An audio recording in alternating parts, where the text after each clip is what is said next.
Hey everybody, my name is Josh and I study blood flow restriction training. And my goal with these videos is to make blood flow restriction training easy for you so that you can better understand it and you can better apply it in practice. Now, last video we learned just what blood flow restriction training is. Right? We learned it involves training, usually resistance training or lifting weights, while restricting blood flow to that working muscle. And this allows us to only have to lift light weights in order to cause a meaningful adaptation in the muscle so that we can increase muscle size and strength.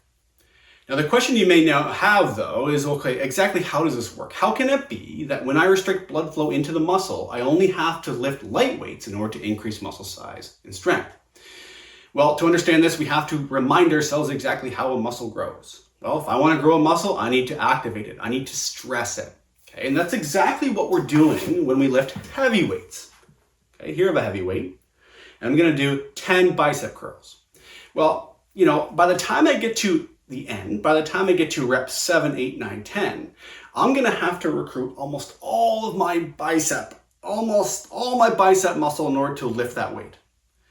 Okay? When I lift heavy weights, I'm activating almost all of my muscle and I'm stressing almost all of it, which is going to cause a large amount of growth signal, which is going to cause increases in muscle size and strength.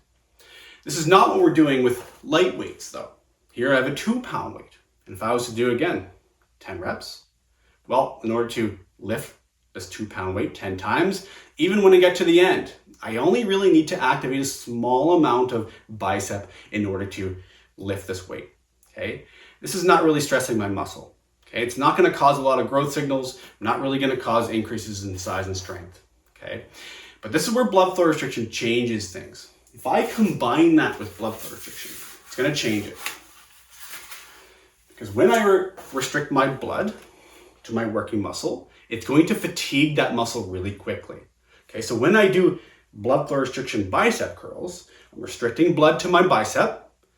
And yeah, it's going to start off easy, but very quickly, my muscle is going to fatigue. And when it fatigues, what is it going to have to do? It's going to have to recruit or activate more muscle. So by the time you get to the end, by the time I get to rep 8, 9, 10, I have to activate almost all of my muscle in order to lift this light weight. Okay, so that's what blood flow restriction training does. It forces you to have to activate almost all of your muscle in order to lift light weights. It's going to stress a lot of that muscle, causing large amounts of growth signals to increase muscle size and muscle strength. Okay?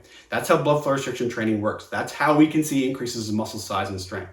By restricting blood into that working muscle, you're fatiguing it really quickly, forcing it to have to activate a lot of that muscle in order to keep lifting that light weight. So by the time you're done your set, you've activated, you've stressed almost all of your muscle, which is going to cause growth changes in your muscle.